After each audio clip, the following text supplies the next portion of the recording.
Hello dear students, यदि अगर आप किसी भी कम्पिटिटिव एग्जाम की प्रिपरेशन करते हैं तो मेरे क्वेश्चंस आपके लिए वेरी हेल्पफुल हैं। Your younger brother son deals with spare parts and manages his bread and butter. तो यहाँ पर dear students dear deals with की जगह ना आपका डील्स इन आ जाएगा, क्योंकि डील्स इन का यूज़ हमेशा व्यापार के लिए किया जाता है, जबकि डील्स विद का रिलेशन संबंधों के लिए यूज़ किया जाता है, जबकि डील्स आउट का मीनिंग होता है बांटना। नेक्स्ट क्वेश्चन है डियर स्टूडेंट्स कि Nazia has accused for murder of her brother but the court of found her not guilty and acquitted her. तो डियर स्टूडेंट्स यहाँ पर जो एक्यूज्ड आ रहा है ना, इसके बाद में ना हमेशा ऑफ आएगा। अकॉर्ड टू का मतलब प्रदान करना, आस्क आफ्टर का मतलब के बारे में पूछना, एडमिट ऑफ गुंजाइश होना, और एड अप मतलब सत्य को मानना।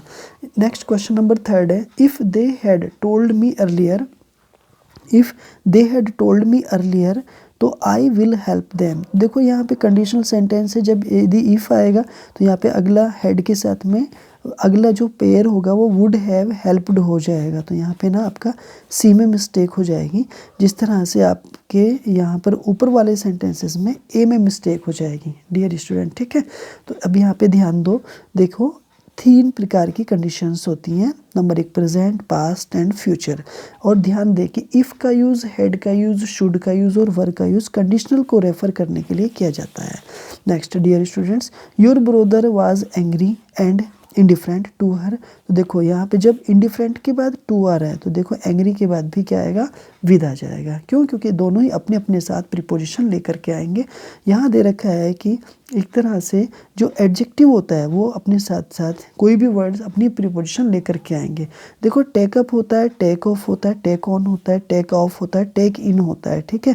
तो ये सारे वर्ड्स अपने लिए इस्तेमाल किए जाते हैं। जैसे कि टेक ऑफ का मीनिंग होता है वायुयान का उड़ना या जगह को छोड़ना, ठीक है।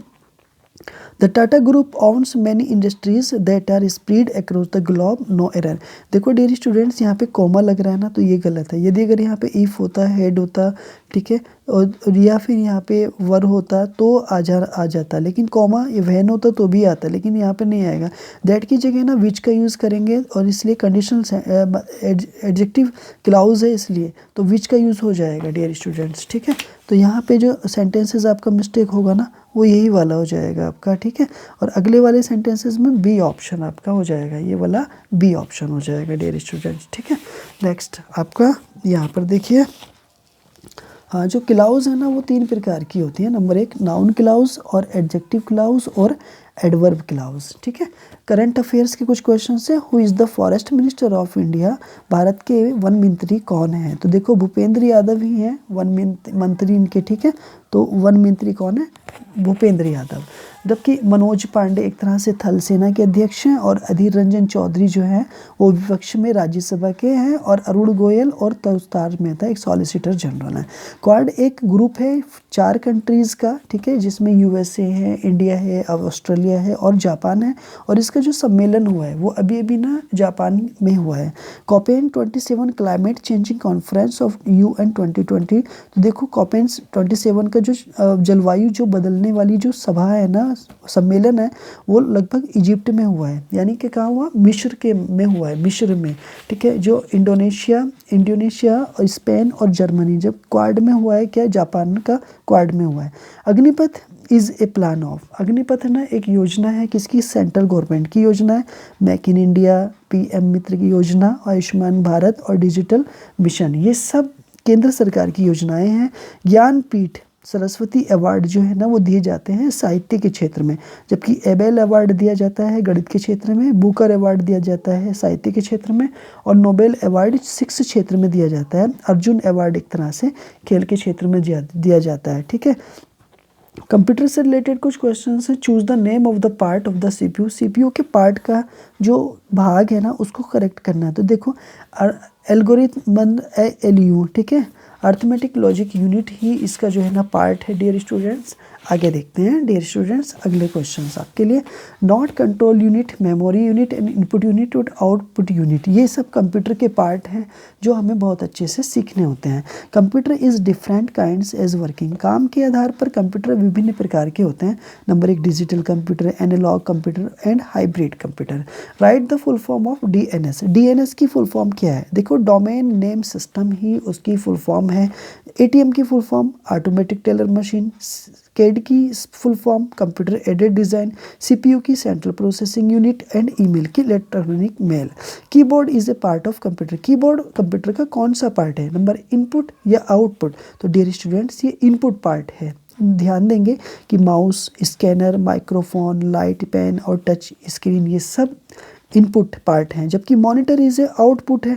तो जैसे कि speaker, plotter, screen, image, projector and printer ये सब आउटपुट पार्ट हैं डियर स्टूडेंट। ओके नेक्स्ट देखिए साइकोलॉजी के कुछ क्वेश्चंस हैं जो आपके लिए वेरी इंपॉर्टेंट हैं। One word is not used for verbal reinforcement.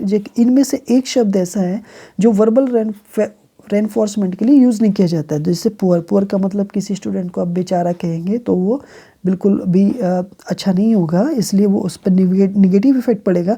Fair, correct और एक्सीलेंट ये सब पॉजिटिव वर्ड्स हैं और इनका यूज़ आप क्लास में कर सकते हैं।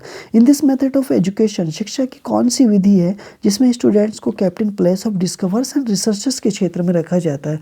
डिस्कवर्स का मतलब तलाश करना और एक तरह से और रिसर्च करना। देखिए ह्यूरिस्टिक मेथड जो है ना उसमें शिक्षा को डिस्कवर्स और रिसर्चेस की यूज़ किया जाता है। देखो खेल विधि होती है, जॉन डेवी ने दिया है।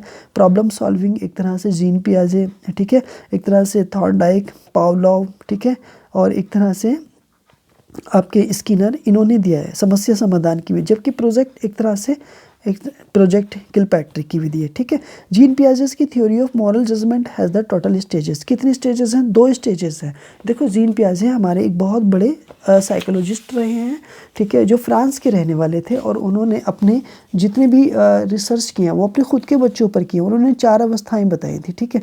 एक 0 से 2 बताई थी, एक 2 से 7 बताई थी, एक आपकी 7 से 11 और एक 11 से प्लस में बताई थी, ठीक है डियर स्टूडेंट्स। तो सेल्फ असेसमेंट क्वेश्चंस भी आज के दिन विच क्राइटेरिया, जो सेल्फ असेसमेंट के क्वेश्चंस होते हैं ना वो पूछ लिए जाते हैं किस तरह से? प्रोनाउंसिएशन के आधार पर और टेंशन के आधार पर पूछ लिए जाते हैं स्टूडेंट्स से, ठीक है। असेसमेंट 2 प्रकार के होते हैं। Number 1 reasons for range are the part of. Number reasons जो होती है ना, कारण होते हैं ना, वो रेंज के किसके पार्ट होते हैं? इंक्लूसिव कैटेगरी के और स्पेशल कैटेगरी के होते हैं। देखो इंक्लूसिव का मतलब होता है समावेशी वर्ग और स्पेशल का मीनिंग क्या होता है? एक तरह से विशेष वर्ग के। जबकि सोशल, इकोनॉमिक और मोरल और नेचुरल ये सभी शिक्षा के प्रकार होते हैं। इसी तरह से बालकों को शिक्षा प्राप्त की जाती है, शिक्षा मिलती है, ठीक है डियर स्टूडेंट्स। आप अगर नए हैं तो प्लीज़ मेरे यूट्यूब चैनल को सब्सक्राइब करें और मेरी वीडियो को लाइक करें और दोस्तों में शेयर करें, ठीक है। मैं ऐसी ही वीडियो लेकर के आता हूँ। आप किसी भी एग्ज़ाम की तैयारी करते हैं तो मेरी वीडियो आपके लिए वेरी हेल्पफुल है और आप मेरी वीडियो को पूरा देखें। Thanks for watching my video. मिलता हूँ आपसे मैं इसी तरह की अगली वीडियो में।